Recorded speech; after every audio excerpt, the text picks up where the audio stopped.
পৃথিবীর সবচেয়ে সুখকর অনুভূতি হয়তো বাবা হওয়ার অনুভূতি। আমার বিশ্বাসই হচ্ছে না কেউ একজন আদো আদো গলায় আমাকে বাবা বলে ডাকবে, আমার হাত ধরে হাঁটবে। আমি আমার জীবনের সেরা আনন্দটা পেয়ে গেছি। আমার স্বপ্ন পূরণ হবার পরও হয়তো এতটা আনন্দ হয়নি আজকে যতটা আনন্দ হচ্ছে। আমি বাবা হব, আমার কত দায়িত্ব। সবাইকে মিষ্টি খাওয়াতে হবে। শোন, তোকে আর রিয়াকে নিয়ে আমি আগামীকাল শপিংয়ে যাব। রুনা আর বাচ্চার জন্য যা লাগবে সব কিছু। হঠাৎ করে কানে একটা আর্তনাদ ভেসে এলো, গাড়ির চাপার শব্দ শোনা গেল। তারপর সব কিছু নীরব। আমি স্তব্ধ হয়ে বসে আছি।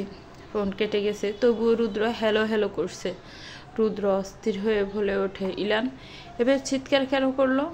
আর ফোনই বা কেটে দিয়েছে, ওর কিছু হয়নি তো? আপনি প্লিজ শান্ত হন। ইলান ভাইয়ের কিছু হবে না, চলুন ইলান ভাইয়া যেখানে আছে সেখানে যাই। আপনি জানেন তো ইলান ভাইয়া কোথায় আছে? রুদ্র মাথা নেড়ে হাঁ বলে। রুদ্র ব্রিজের রেলিংয়ে এসে বসে আছে। রুদ্র যেন পাথর হয়ে গেছে। অনিমেষ তাকিয়ে আছে অদূরে পড়ে থাকা ইলান ভাইয়ার ফোনটার দিকে। অ্যাক্সিডেন্টের খবর শুনে পুলিশ চলে এসেছিল। পুলিশ ধারণা করছে যে ইলান ভাইয়া ব্রিজ থেকে পানিতে পড়ে গেছে। এই নদীতে পড়ে যাওয়ার পর বেঁচে থাকা অসম্ভব।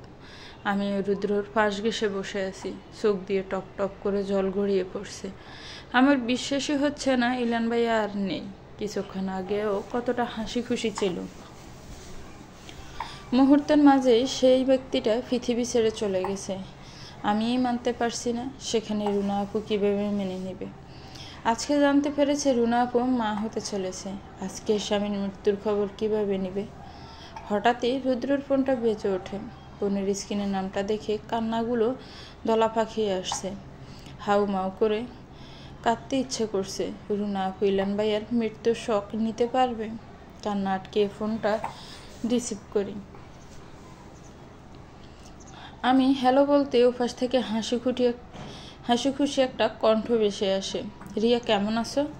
তোমার একটা গুড নিউজ দেওয়ার আছে। আমি মা হতে চলেছি, আর তুমি পুফি। এবার কিন্তু তোমার পালা। কবে আমাদের গুড নিউজ শোনাবে?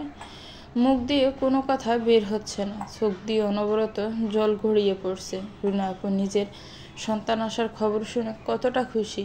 ইলান ভাইয়ের মৃত্যুর খবর শোনার পর কি হাসি খুশিটা থাকবে? আমি কিছুতেই ইলান ভাইয়ের মৃত্যুর খবর রুনা আপুকে বলতে পারবো না। খট করে ফোনটা কেটে দিলাম।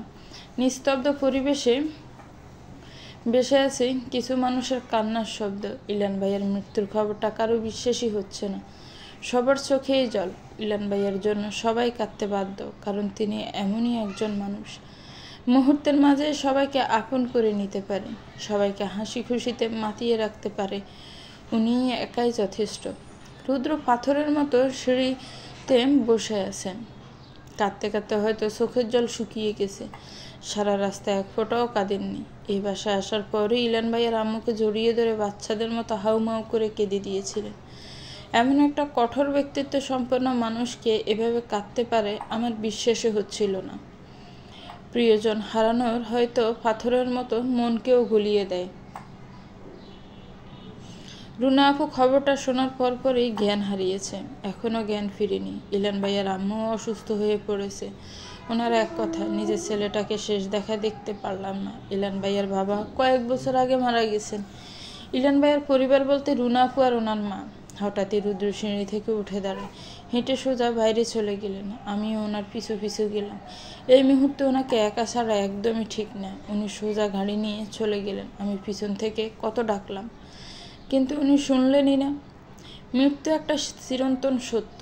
মৃত্যু সবার জন্যই অবধারিত। সবাইকে একদিন না একদিন মৃত্যুর স্বাদ গ্রহণ করতেই হবে। কারো জন্য কারো জীবন থেমে থাকে না। ইলান ভাই আমাদের মাঝে নেই আজকে 2 দিন হলো। গ্রামে একটা কথা প্রচলিত আছে, আজকে মরলে কালকে 3 দিন। সত্যিই চোখের পলকে 2 দিন হয়ে গেল।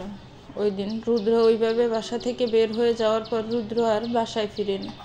আমি ওই দিন মামুনি আর আঙ্কেলের সাথে বাসায় ফিরে এসেছিলাম। এই 2 দিনের মাঝে বেশ কয়েকবার ওই বাসায় গিয়েছি। রুনা আপুর দিকে তাকানো যায় না, কারোর সাথে কথা বলে না, শুধু নিষ্প্রভ তাকিয়ে থাকে। এই 2 দিনে রুদ্রকে আমি আর মামুনি 1000টা কল দিয়েছি, কিন্তু রুদ্র রিসিভ করেনি। টেনশনে যখন আমরা অস্থির হয়ে উঠেছিলাম, ঠিক তখনই রুদ্রের এক বন্ধু ফোন দিয়ে বলে রুদ্র তার কাছে আছে। রুদ্র একদম ঠিক আছে, নিজেকে সামলে নিলে ওনাকে বাসায় পাঠিয়ে দিবেন। উনি ঠিক আছেন শুনে আমরা সবাই স্বস্তির নিঃশ্বাস ফেলি। 2 দিন ধরে কোচিংয়ে যাওয়া হয় না। আগামীকাল থেকে কোচিংয়ে যেতেই হবে। তো এর কাছ থেকে পড়া জেনে পড়তে বসেছিলাম। ঠিক তখনই উনি বাসায় ফিরে আসেন। কোনো দিকে না তাকিয়ে সোজা ওয়াশরুমে চলে যান। ওয়াশরুম থেকে ফ্রেশ হয়ে এসে ব্যালকনিতে চলে গেলেন। আমিও খাতা কলম রেখে ওনার পিছু পিছু আসি। উনি ব্যালকনিতে বসে বাইরের দিকে তাকিয়ে আছেন। আমি ওনার পাশে বসে পড়ি। উনি আমার দিকে এক পলকও তাকাননি। 2 দিনে নিজের কি অবস্থা করেছেন উনি। চোখ মুখ শুকিয়ে গেছে। ঠিকমতো যে খাওয়া দাওয়া করেননি সেটা ওনাকে দেখেই বোঝা যাচ্ছে। চোখ দুটো লাল হয়ে আছে, চোখের নিচে কালি পড়ে গেছে। এগুলো ওনার নির্গুম রাত কাটানোর সাক্ষী। আমি ওনার কাঁধে হাত রাখতে উনি আমাকে জড়িয়ে ধরে কেঁদে দেন। কান্না মিশ্রিত গলায় বলেন, তুমি হয়তো ভাবতেই পারছো না এই 2 দিন আমার কিভাবে কেটেছে, যাকে ছাড়া আমার 1 সেকেন্ড চলতো না। আর আজ 2 দিন হলো আমি তাকে ছেড়ে আছি। আমার এখনই বিশ্বাস হচ্ছে না ইলান নেই। ও আমার সাথে কিভাবে করতে পারলো? আমাকে একা করে দিয়ে চলে গেল। আমি পারছি না ওকে ছাড়া থাকতে। আমার দম বন্ধ হয়ে আসছে। ইলান বলেছিল তো ওর ছেলের সাথে আমার মেয়ের বিয়ে দিবে। বিয়ে তো আর আমি কাপল ডান্স করব। বুড়ো বয়সে সকালে একসাথে হাঁটতে বের হব, রঙের দোকানে বসে চা খাবো। ও ওর কথা রাখেনি। ছোটবেলা থেকে আমরা দুজন তো একসাথেই ছিলাম। আমাদের শৈশব কৈশোর সব একসাথে কেটেছে। আমরা দুজন যা করেছি সব একসাথে। কিন্তু আজকে আমাকে একা করে দিয়ে চলে গেল রিয়া। আমি রুনার মুখের দিকে তাকাতে পারছি না। রুনার দিকে তাকালেই অপরাধবোধ তাড়া করে। ও যখন বলেছিল ইলানকে ফিরিয়ে আনার কথা, নিজেকে তখন অক্ষম মনে হচ্ছিল। আমার তো সাধ্য নেই ইলানকে ফিরিয়ে আনার। আমি ওর সামনে দাঁড়াতে পারছিলাম না। অসহ্যকর এক অনুভূতি তাড়া করছিল। ইচ্ছে করছিল নিজেকে শেষ করে দেই। দুজন কত খুশি ছিল বাবা মা হবে বলে। একটা অ্যাক্সিডেন্ট জীবন থেকে সকল সুখ আনন্দ কেড়ে নিল। ও কতটা খুশি ছিল। এখনই বাচ্চার জন্য শপিংয়ের প্ল্যান করে নিয়েছিল। আমি ইলানের মৃত্যুটা মেনে নিতে পারছি না। সেখানে রুনা কিভাবে মেনে নিবে? এই সময় রুনার হাসি খুশি থাকা দরকার। কিন্তু ইলান চলে গিয়ে যে রুনার সারা জীবনের সাথী করে দিল দুঃখকে। ওর মুখের হাসি চিরতরে মুছে গেল। ওদের সম্পর্কটা আমার চোখের সামনে ঘুরে উঠেছিল। দুজন দুজনকে কতটা ভালোবাসত। হাই স্কুল লাইফ থেকে ওদের ভালোবাসাটা, রাগারাগি হয়েছে, ঝগড়া হয়েছে, কিন্তু কেউ কাউকে কোনোদিন ছেড়ে যায়নি। ইলানের একটু কিছু হলেই রুনা পাগলের মতো বিহেভ করতো। রুনাকে একেবারে একা করে দিয়ে ইলান চলে গেল। এতে দুজনের ভালোবাসা দেখে সবাই হিংসা করত। স্কুল লাইফ, কলেজ লাইফ সব জায়গায় ওরা বেস্ট কাপল ছিল। ইলানের অনাগত সন্তান যে বাবাহারা হয়ে গেল, পৃথিবীতে আসার আগেই এতিম হয়ে গেল, বাবার আদর ভালোবাসা পাবে না। সকালের সূর্যের আলো চোখে পড়তেই ঘুমটা ভেঙে গেল। হাত দিয়ে রোদ আটকানোর বৃথা চেষ্টা করলাম কিছুক্ষণ। আড়মোড় ভেঙে সোজা হয়ে বসলাম। রাতে রুদ্রের হালকা জ্বর এসেছিল। আমি ওনাকে ধরে বিছানায় শুইয়ে দিয়ে মেডিসিন খাইয়ে দিয়েছিলাম। রুমের লাইট অফ করে দিয়ে ব্যালকনিতে লাইট জ্বালিয়ে পড়তে বসেছিলাম। পড়তে পড়তে ব্যালকনিতেই ঘুমিয়ে পড়েছিলাম। সূর্যের আলোর প্রখরতা জানান দিচ্ছে বেশ বেলা হয়েছে।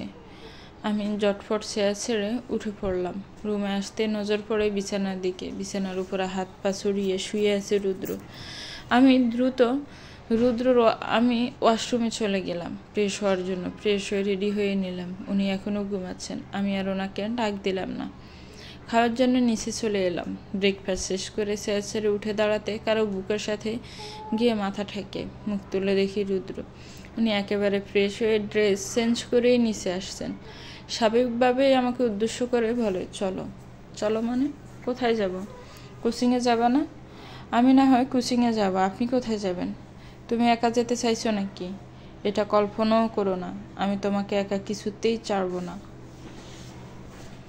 আপনি সবসময় নিজের মতামত আমার উপর চাপিয়ে দেন। আপনার সব কথা আমাকে শুনতে বাধ্য করান। কিন্তু আপনি আমার একটা কথাও শুনেন না। আজকে আপনাকে আমার কথা শুনতেই হবে। আপনি এখন কোথাও যাবেন না। আপনি অসুস্থ, এখন ব্রেকফাস্ট করে মেডিসিন নিয়ে রেস্টে নেবেন। একদম না, তোমাকে আমিই দিয়ে আসব। তোমাকে আমি একাই বাসার বাইরে এক পাও রাখতে দিব না। জেদ করবা না একদম। তোমাকে আমি কিছুতেই একা ছাড়বো না। একজনকে হারিয়েছি আমি, আরেকজনকে হারাতে পারবো না। লাস্টের কথাগুলো উনি বিড়বিড় করে বলতে বলতে চলে গেলেন। ওনার যাওয়ার দিকে তাকিয়ে আমি দীর্ঘশ্বাস ছাড়লাম। উনি যে আমার কথা শুনবেন না সেটা আমার আগেই বোঝা উচিত ছিল।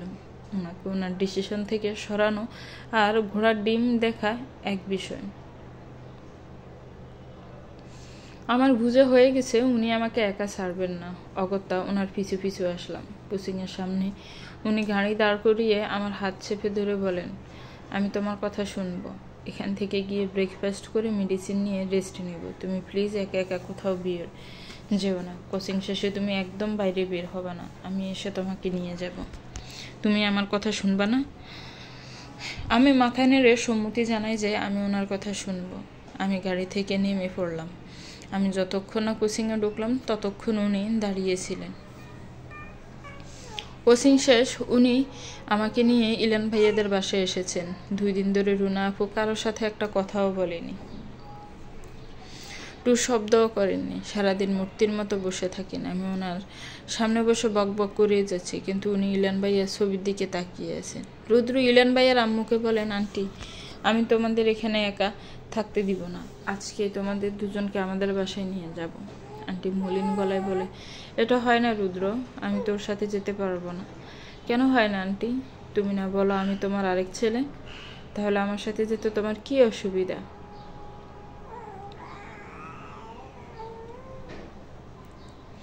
এই বাসা ছেড়ে আমি কোথাও যেতে পারবো না। হঠাৎ করে বাসায় পুলিশ আসায় রুনা আপু একটু ভয় পেয়ে যান। ভয়ে আমার হাতটা জুড়ে চেপে ধরেন। পুলিশ এসেই বলে, বাহ মিস্টার রুদ্র, ভালোই তো অ্যাক্টিং করতে পারেন। মিস্টার ইলানকে হত্যা করে এখন তারই পরিবারকে দয়া দেখাতে আসছেন? রুদ্র অবাক হয়ে বলে, আপনি এসব কি বলছেন? আমি ইলানকে মেরে ফেলছি? আমাদের তো তাই ধারণা। মিস্টার ইলান শেষবারের মতো আপনাকে ফোন করেছিল। আপনি যদি মিস্টার ইলানকে খুন না করতেন তাহলে অ্যাক্সিডেন্টের পরপরই অ্যাক্সিডেন্ট স্পটে পৌঁছালেন কি করে? রুদ্র চুপচাপ দাঁড়িয়ে আছে, হয়তো কিছু বলার মতো ভাষা খুঁজে পাচ্ছে না। ইলান ভাইয়ের মৃত্যুর জন্য ওনাকে দায়ী করা হবে সেটা হয়তো উনি কল্পনাও করতে পারেননি। উনি দপ করে ফ্লোরে বসে পড়েন। এর মাঝে বাসার উপস্থিত অন্যরা কানাঘুষা শুরু করে দিয়েছেন। অনেকে অনেক কথা বলছেন। অনেকে বলছে রুদ্রই খুন করেছে, তাই তো এত নাটক করে কান্নাকাটি করেছে। আপনি যদি খুন করে না থাকেন তবে এমন করছেন কেন? আমরা তো এটাও জানতে পেরেছি আপনি অ্যাক্সিডেন্টের 2 দিন আগে মিস্টার ইলানকে হত্যার হুমকি দিয়েছিলেন। ইলান সাহেবের অ্যাক্সিডেন্টের পরে আপনি কর্পূরের মতো উধাও হয়ে গেলেন। 2 দিন আপনার কোনো খোঁজ খবর নেই। রুদ্র চুপ করে থাকলেও রুনা আপু চুপ করে থাকতে পারলেন না। আজ 2 দিন পর রুনা আপু মুখ খুললেন। ওনার হয়ে প্রতিবাদ করার জন্য রুনা আপু কথা বললেন। রুনা আপু চিৎকার করে বলেন, আপনারা কি মানুষ? আপনাদের মাঝে কি কোনো মনুষ্যত্ব নেই? আপনারা নিজের চোখেই দেখেছিলেন রুদ্রের অবস্থা। সেদিন রুদ্রকে সান্ত্বনা দিচ্ছিলেন আর আজকে রং বদল করে ফেলেছেন। আপনারা তো গিরগিটির থেকেও বেশি রং পাল্টান। আপনাদের মতো আত্মীয়দের কোনো দরকার নেই, বেরিয়ে যান এই বাসা থেকে। রুনা আপু একটা লম্বা শ্বাস নিয়ে পুলিশকে উদ্দেশ্য করে বলেন, আপনার চাকরিটা কি ঘুষ দিয়ে পেয়েছিলেন? ফোনের লাস্ট কল দিয়ে আপনি বিচার করেছেন খুনিকে। এখন যদি প্রমাণিত হয় রুদ্র নির্দোষ, তখনই কি আমাকে খুনি বলবে? কারণ রুদ্রর আগে তো আমাকেই কল করেছিল ইলান। আপনি হয়তো ভাবতেও পারছেন না রুদ্র কতটা ইলানকে ভালোবাসে। রুদ্র ইলানকে নিজের ভাইয়ের মতো দেখত। আপনি তাকে ইলানের খুনি প্রমাণ করতে চাইছেন? ইলান রুদ্রকে ফোন করেছিল উনি ভাবা হবেন সেই খবরটা দিতে, আর ইলানকে হুমকি দেওয়ার কথা। রুদ্র ইলানকে খুন করার হুমকি দিয়েছিল, সেটা একটা ডেয়ার ছিল। বিস্ময়ে পুলিশ অফিসারের চোখ দুটো বড় বড় হয়ে গেছে। পুলিশ নিজের বিস্ময় কাটিয়ে উঠতে না পেরে বলে ওঠে, এসবের মানে কি? আপনি এসব কি বলছেন?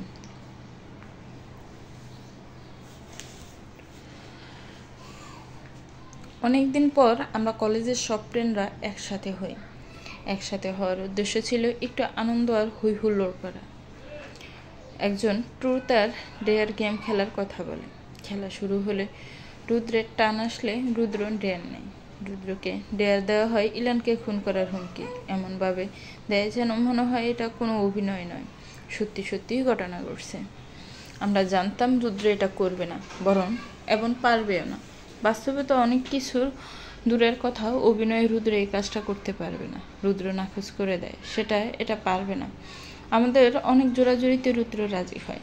রুদ্র নিজের ড্রেস সম্পূর্ণ করতে পারে না। ইলানের কলার ধরে অর্ধেক ডায়লগ বলার পরই হুট করে রুদ্র ইলানকে জড়িয়ে ধরে। পেয়ে গেছেন আপনার উত্তর, এখন আপনারা আসতে পারেন। তদন্তের কোনো দরকার নেই। তদন্তর নামে বাংলা সিনেমা করার কোনো দরকার নাই। চলে যান এখান থেকে। রুনা আপু এবার চিৎকার করে কাঁদতে থাকে। বাধ্য হয়ে পুলিশ চলে যায়। রুনা আপু কাঁদতে কাঁদতে পড়ে যেতে নিলে আমি দূরে ফেলি। রুনা আপু গিয়ে রুদ্রের সামনে বসে পড়ে। রুদ্র, ইলান ভাইয়া কেন এমন করলো? কেন আমাকে ছড়ে ছিল গেল? ও জানে না আমি ওকে ছাড়া কতটা অসহায়। ওকে ছাড়া আমার নিঃশ্বাস নিতেও কষ্ট হয়। আমি আর পারছি না ওকে ছাড়া থাকতে। ও তো জানতো আমি ওকে ছাড়া থাকতে পারি না। সত্যিই আমি আর পারছি না। রুনা আপু রুদ্রর হাত দুটো চেপে ধরে বলে, রুদ্র, তুই তো জানিস আমি ইলানকে কতটা ভালোবাসি। দে না ভাই ইলানকে আমার কাছে ফিরিয়ে দিলে আমি তোর কাছে সারা জীবন কৃতজ্ঞ থাকব। তুই তো বলিস আমি তোর বোনের কাছে। রুনা আপু অজ্ঞান হয়ে পড়ে যেতে নিলে রুদ্র ধরে ফেলে। আমি আর রুনা আপুর আম্মু দুজন মিলে রুনা আপুকে রুমে নিয়ে যায়। রুদ্র ডক্টরকে ফোন করে।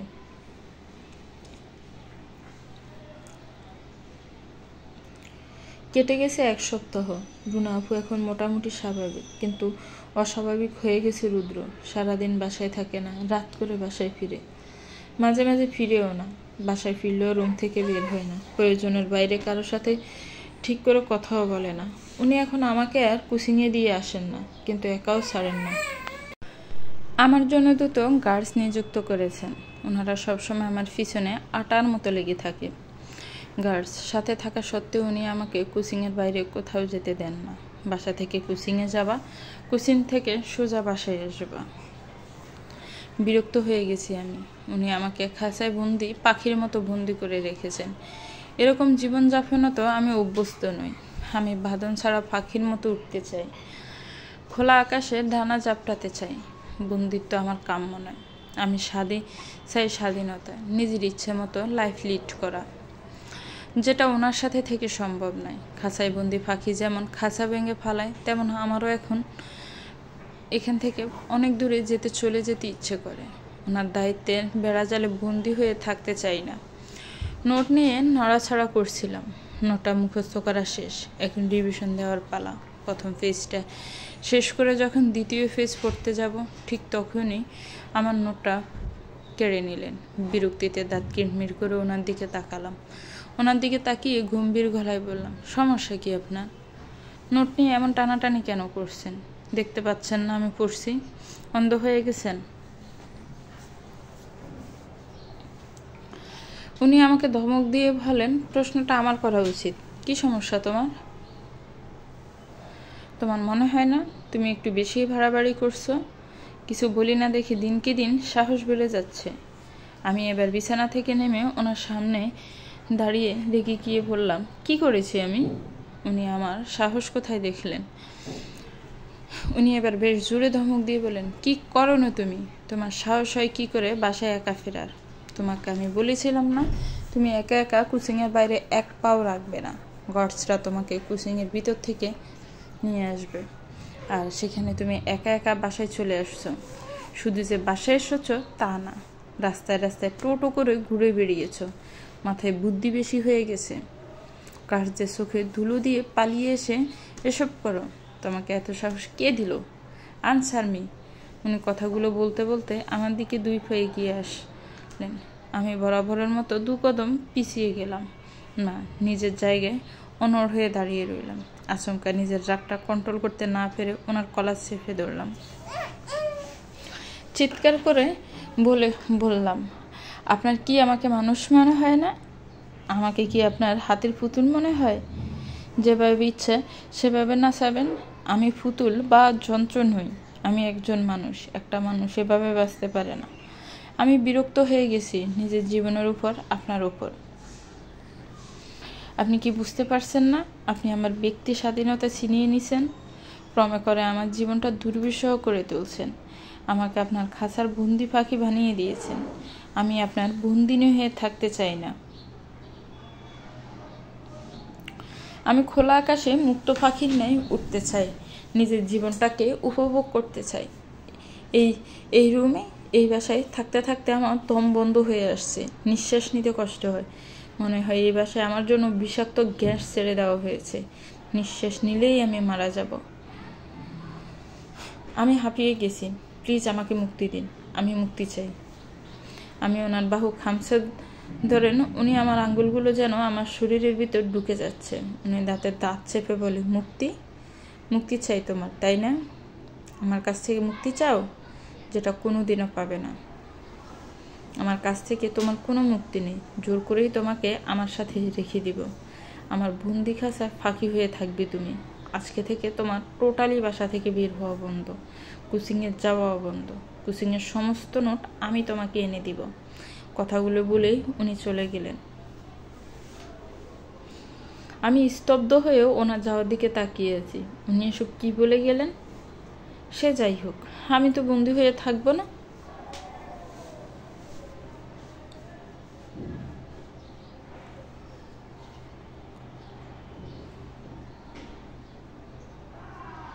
মাথার ওপর কারো হাতে ছোঁয়া পেয়ে দৌড় পড়িয়ে ঘুম থেকে উঠলাম। সজাগ হয়ে নিজের মাথায় কারো হাতের উপস্থিতি অনুভব করতে ব্যর্থ হলাম। আশেপাশে ভালো করে চোখ বুলিয়ে দেখলাম কেউ নেই। উনি তো বাসায় নেই। আজকে ওনার হসপিটালের নাইট শিফট ডিউটি। নিজের মনের ভুল ভেবে আবার শুয়ে পড়ি। বাকি রাত আর দু চোখের পাতায় এক করতে পারলাম না। রেজাল্ট নিয়ে ভীষণ টেনশন হচ্ছে। আগামীকাল রেজাল্টের উপর নির্ভর করবে আমার স্বপ্ন পূরণ হবে কিনা। ভোর রাতের দিকে রুদ্র বাসায় আসলো। আমি ওনার সাথে কথা বললাম না। উনি ওনার মতো ফ্রেশ হয়ে নিলেন। আমার মনটা কেমন অস্থির অস্থির লাগছে। কোনো কিছুতেই মন বসাতে পারছি না। আজান দিতে আমি ফ্রেশ হয়ে উজু করে নিলাম। উনি মসজিদে চলে গেলেন। নামাজ পড়লে অশান্ত মনও শান্ত হয়ে যায়। অন্যরকম এক প্রশান্তি অনুভব হয়। উনি মসজিদ থেকে এসে শুয়ে পড়লেন। আমি নামাজ শেষে না শুয়ে ছাদে চলে এলাম। নামাজ পড়ার পর মনের অস্থিরতা অনেকটাই কেটে গেছে। সকালের নির্মল হাওয়া, শান্ত পরিবেশ আমাকে মুগ্ধ করে দিচ্ছে। একদিকে ভালো লাগা কাজ করছে, আরেকদিকে টেনশন হচ্ছে। রেজাল্ট কি হবে এটার চিন্তায় মাথা ফেটে যাচ্ছে।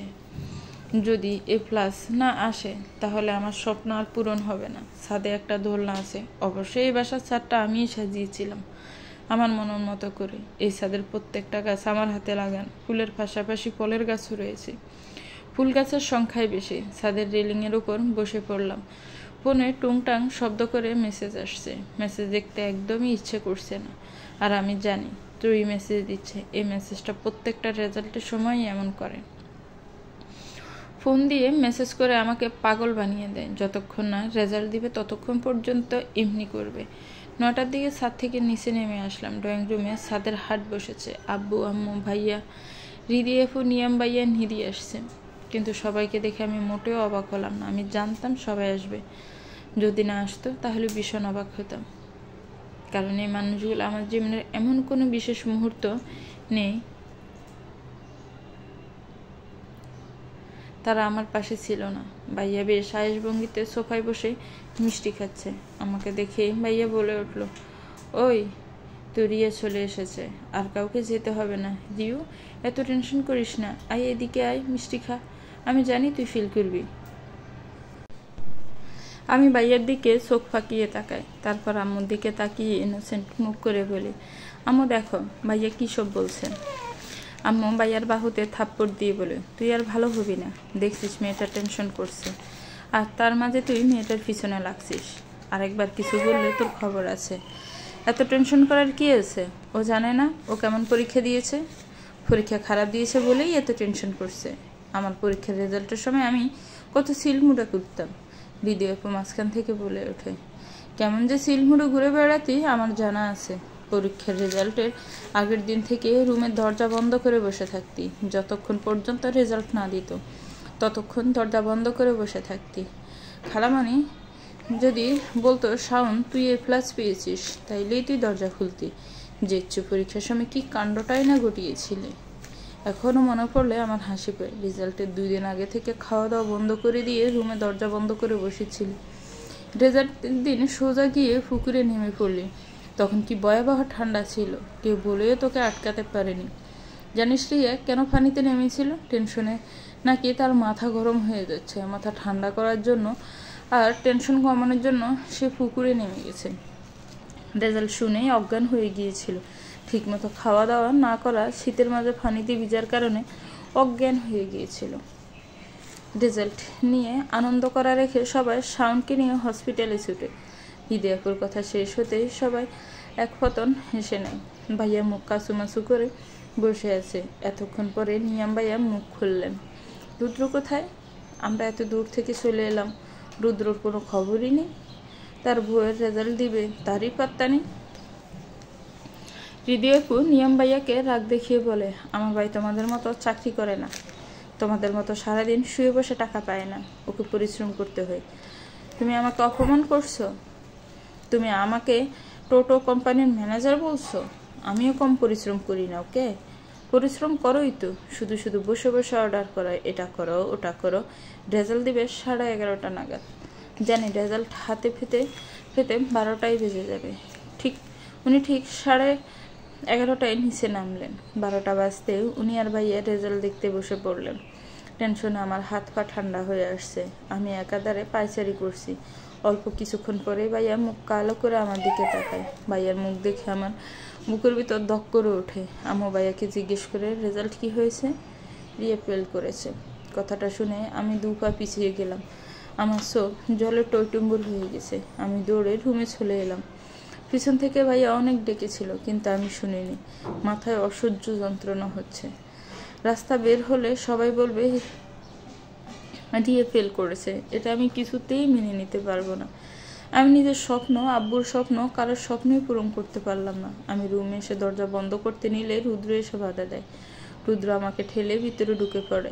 উনি নিজে দরজা বন্ধ করে দেন। আমার 2 গালে হাত রেখে চোখের পানি মুছতে মুছতে বলেন, বোকা মেয়ে, শাওন ভাইয়া তো তোমার সাথে ফাজলামো করছিল। সবটা না শুনে আগেই দৌড়ে চলে আসছো। তুমি ফেল করো নাই, তুমি A+ পেয়েছো। কথাটা মস্তিষ্কে পৌঁছাতে আমি ওনার বুকে ঝাঁপিয়ে পড়লাম। ওনাকে জড়িয়ে ধরে কেঁদে দিলাম। উনি পরম মমতায় আমাকে ওনার বুকে আগলে নিলেন। আমার মাথায় হাত বুলিয়ে দিতে দিতে বলেন, এখন কাঁদছো কেন? এখন তো তোমার হাসার সময়। এই কান্না থামাও। সবাই ভাববে আমি তোমাকে মেরেছি, তাই তুমি কান্না করছো। এখনই কিন্তু তোমার হিটলার বাপ আমার মাথা কাটাতে আসবে। আমি তো আনন্দে কাঁদছি। আমার স্বপ্ন পূরণের আরেকটা ধাপ পার করে ফেললাম। আমার স্বপ্নের খুব কাছে আমি চলে আসছি। এবার আমার স্বপ্ন পূরণ হবে, তাই না? তোমার নিজের ওপর বিশ্বাস নেই, কিন্তু আমার তোমার উপর পূর্ণ বিশ্বাস ছিল। আমি জানতাম তুমি সবার আশানুরূপ ফলাফল করবে। কিছুক্ষণ আগেই ইলান ভাইয়াদের বাসায় আসছি। আমার রেজাল্টের খবর শুনে রুনা আপু আর ইলান ভাইয়া আম্মু ভীষণ খুশি হয়েছে।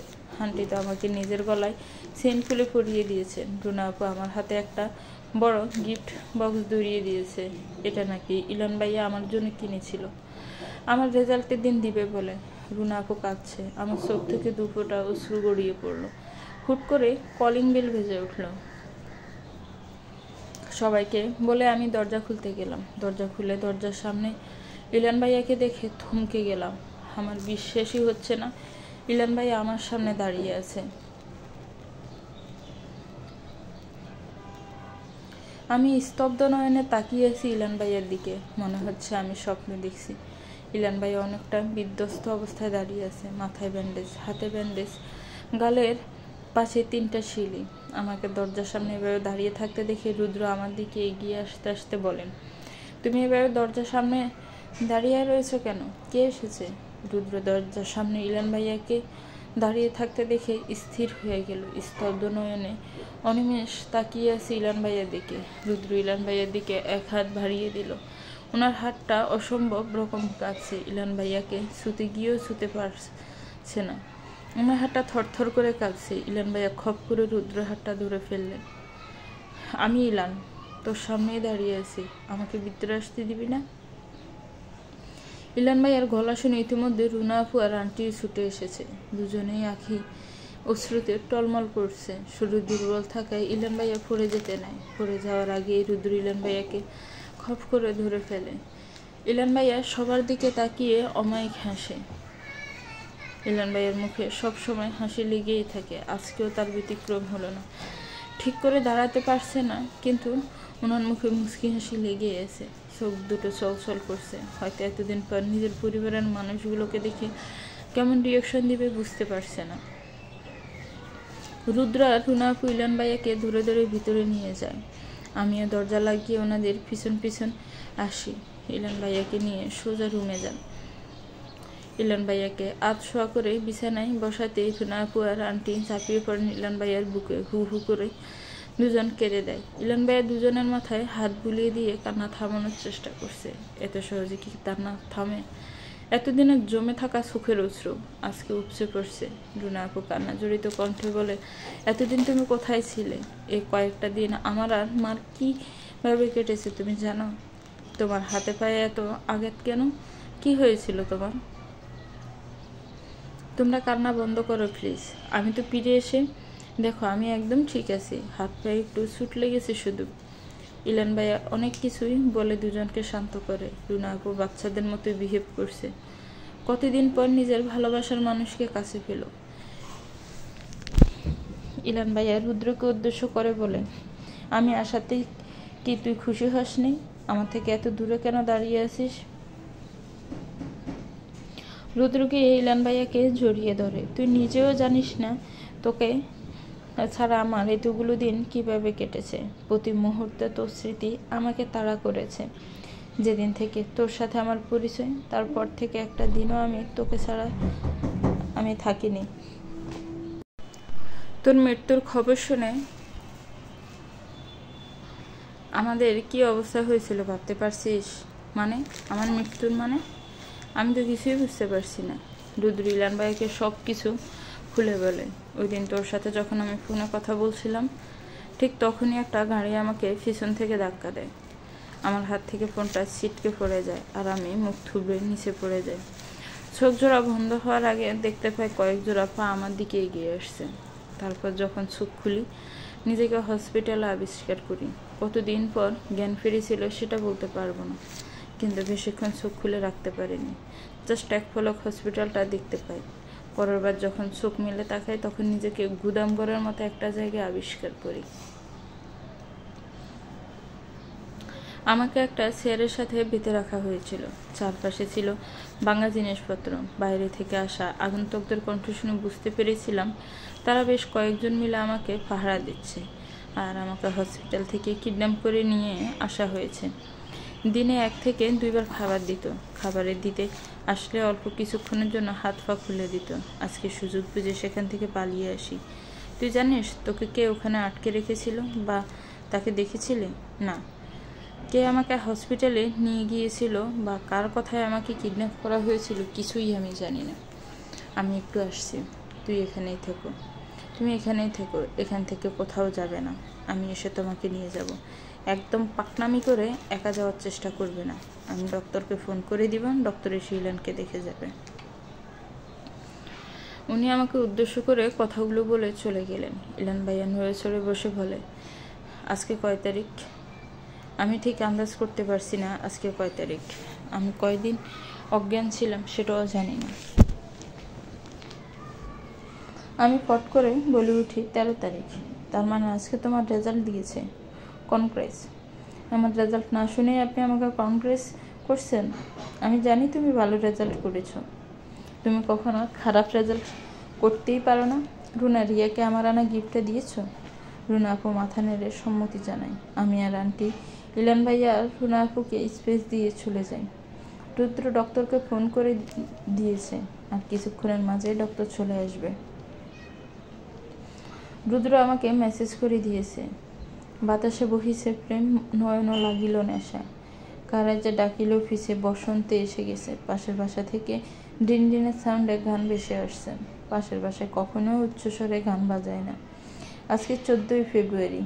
একদিকে ভ্যালেন্টাইন্স ডে, আরেকদিকে পহেলা ফাল্গুন, আর আমি বইয়ের পাতায় মুখ ডুবিয়ে বসে আছি। আগামীকাল পরীক্ষা আছে কোচিংয়ে। ভ্যালেন্টাইন্স ডে নিয়ে আমার কোনো উচ্ছ্বাস ছিল না। আমার মতে ভালোবাসার জন্য নির্দিষ্ট কোনো দিনের প্রয়োজন হয় না। ভালোবাসার মানুষটা ভালোবেসে পাশে থাকলে প্রত্যেকটা মুহূর্তে ভ্যালেন্টাইন্স ডে হয়ে ওঠে। আমার যত উচ্ছ্বাস হচ্ছে পয়লা ফাল্গুন নিয়ে। পয়লা ফাল্গুন আর পয়লা বৈশাখের জন্য আমি প্রত্যেক বছরই অপেক্ষা করে থাকি। বান্ধবীদের সাথে শাড়ি পরে ঘুরে বেড়াই, রিক্সা করে ঢাকা শহরে উলিগুলি ঘুরে বেড়াই। হাসানের নতুন বছর, নতুন গার্লফ্রেন্ড পাওয়ার ট্রিট। এবার হয়তো আর হাসানের কাছে ট্রিট পাওয়া হবে না। হাসান আমাদের থেকে অনেক দূরে, সেই কমলাকান্দা অবস্থান করছেন। আমার সব ফ্রেন্ডরা যে বাংলাদেশের আনাচে কানাচে ছড়িয়ে ছিটিয়ে আছে, চাইলেও সবাই একসাথে হওয়া সম্ভব না। যদিও সবাই আসেন, তবুও ডাক্তারবাবু আমাকে যেতে দিবেন না। উনি তো আমাকে বাসা থেকে এক পা একা হাঁটতে দিবেন না, আর উনি নিজেও আমাকে নিয়ে যাবেন না। আমার স্বপ্ন ছিল বিয়ের পর প্রথম বসন্তে আমার হাজব্যান্ড হাতে হাত রেখে ঢাকা শহরের অলিগলি হেঁটে বেড়াবো। আমি বাসন্তী কালার শাড়ি পরবো আর উনি বাসন্তী কালার পাঞ্জাবি। উনি আমার খোপায় বেলি ফুলের মালা জড়িয়ে দিবেন। কিন্তু ডাক্তারবাবু দ্বারা এসব জীবনেও সম্ভব না। উনি তো আস্তে একটা রোমান্টিকের রও বুঝে না। এবার ফাল্গুনটাই হয়তো আমার বইয়ের সাথেই পালন করতে হবে। আহা, এত দুঃখ আমি কই রাখি? আমি যখন দুঃখ বিলাস করতে ব্যস্ত, তখনই রুদ্রর আগমন ঘটে। ফড়া রেখে আমাকে এভাবে বসে থাকতে দেখে রুদ্র আমার দিকে ব্রু কুঁচকে তাকিয়ে বলে, কি সমস্যা? ফড়া রেখে মুখটা এমন করে রেখেছ কেন? জীবনের এতগুলো বসন্ত কেটে গেল, কিন্তু কেউ বসন্ত বিলাস করতে নিয়ে গেল না। এত দুঃখ আমি কোথায় রাখবো সেটাই ভেবে পাচ্ছি না। একটা বালতি এনে দেই, সেটাই ভরে রাখো। যদি বালতিতে না হয় তাহলে একটা ড্রাম এনে দিই, সেটাই তোমার দুঃখগুলো ভরে রাখো।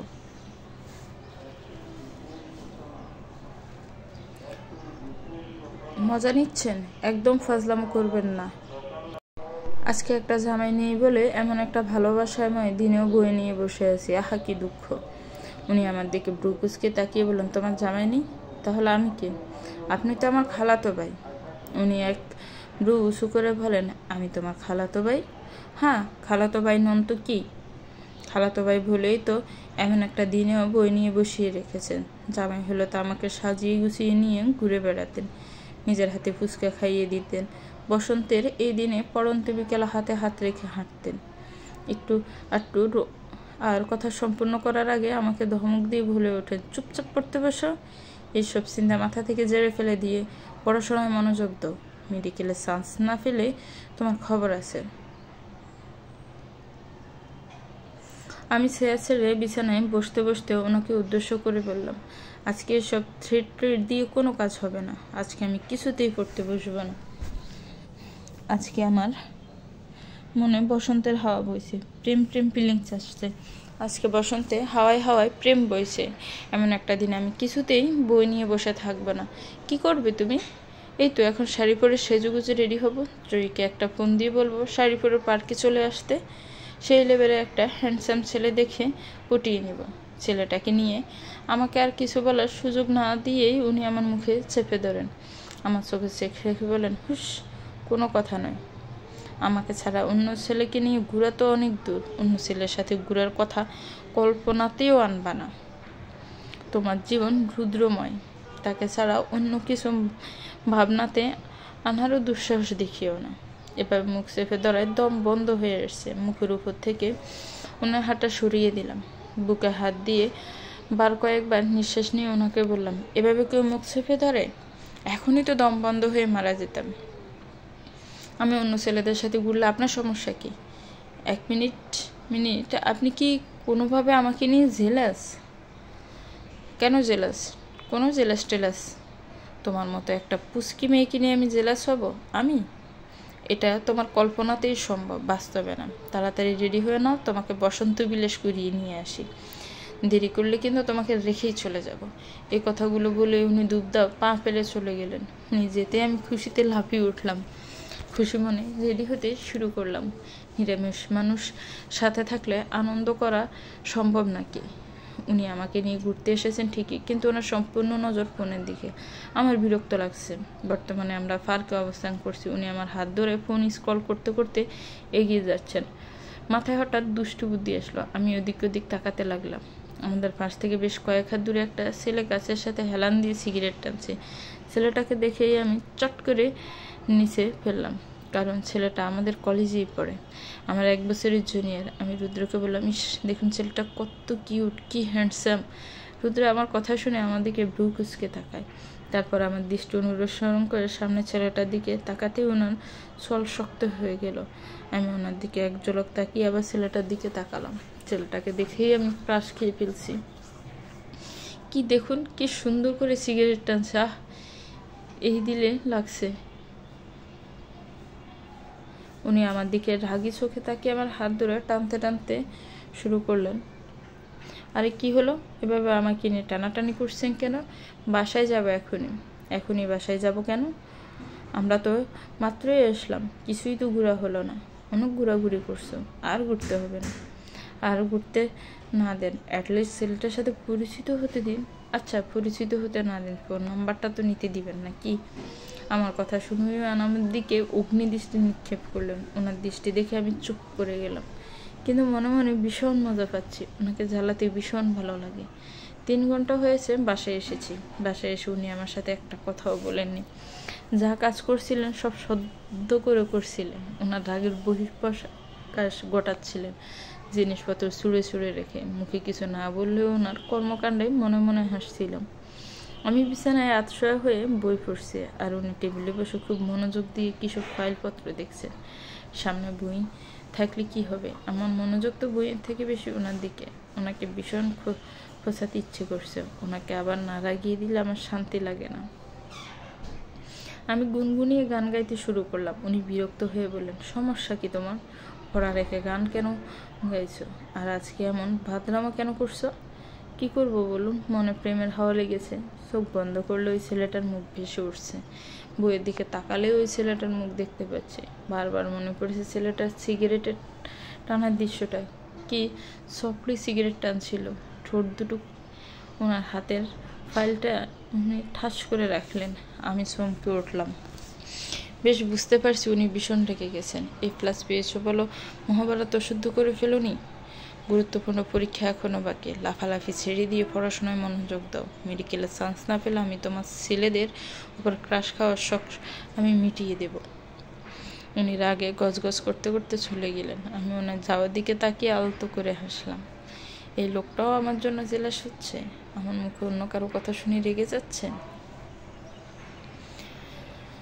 দিদিয়াপুর কোলে মাথা রেখে শুয়ে আছি। দিদিয়াপু মমতার সহিত আমার মাথায় হাত বুলিয়ে দিচ্ছে। দিদিয়াপু আর নিধি একটু আগেই এসেছে। দিদিয়াপু আমাকে জিজ্ঞেস করে, মন খারাপ? আমি মাথা নাড়িয়ে সম্মতি জানি। সত্যিই ভীষণ মন খারাপ।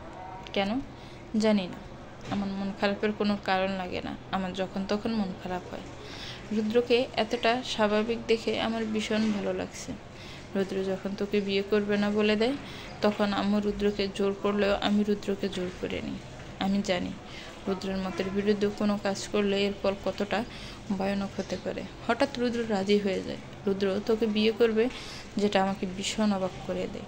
রুদ্র নাকে হাঁ করা যার তার কাজ নয়। এখানে আম্মুর কার সাজিয়েছে সেটা আমি আম্মুর মুখ দেখেই বুঝতে পেরেছিলাম। কিন্তু তোকে নিয়ে আমার ভীষণ ভয় হচ্ছিল। রুদ্র বিয়ের পর তোর সাথে কি করবে এটা ভেবে ভয়ে কুঁকড়ে যাচ্ছিলাম। রুদ্র যদি তোর উপর সবটা রাগ উগড়ে দেয় সেটা নিয়ে ভীষণ ভয় হচ্ছিল। কিন্তু রুদ্র তোর সাথে তেমন কোনো খারাপ আচরণ করেনি। আস্তে আস্তে তোর সাথে মানিয়ে নিয়েছে। আমি ভীষণ খুশি এটা নিয়ে। আপু আমার মাথায় চুলগুলো নাড়িয়ে দেয়। হুট করে আমার দিকে তাকিয়ে দুষ্টু হেসে বলে, আমার ভাইয়ের সাথে তো ভালোই রোমান্স করছিস। তার দেওয়া চিহ্ন সবাইকে দেখিয়ে বেড়াচ্ছিস। আমার ঘাড়ের দিকে ইশারা করে বলে আমি আপুর দিকে তাকিয়ে মিকি হেসে বলি, এত ফাস্ট না, তোর একটু স্লো যাও। এটা তোমার ভাইয়ের দেয়া না, তোমার মেয়ের দেয়া চিহ্ন। তোমার ভাই করবে রোমান্স? তোমার ভাই রোমান্সের রও বুঝে না। তো ভিউয়ার্স, গল্পটা কেমন লেগেছে একটি কমেন্টস করে জানাবেন। গল্পটা ভালো লাগলে একটি লাইক করবেন, গল্পটাকে শেয়ার করবেন, আর আমার চ্যানেলটাকে প্লিজ সাবস্ক্রাইব করবেন। যারা অলরেডি সাবস্ক্রাইব করে রেখেছেন তাদেরকে অনেক অনেক ধন্যবাদ। ভালো থাকবেন, সুস্থ থাকবেন, আমার চ্যানেলের সাথেই থাকবেন। আল্লাহ হাফেজ। আসসালামু আলাইকুম।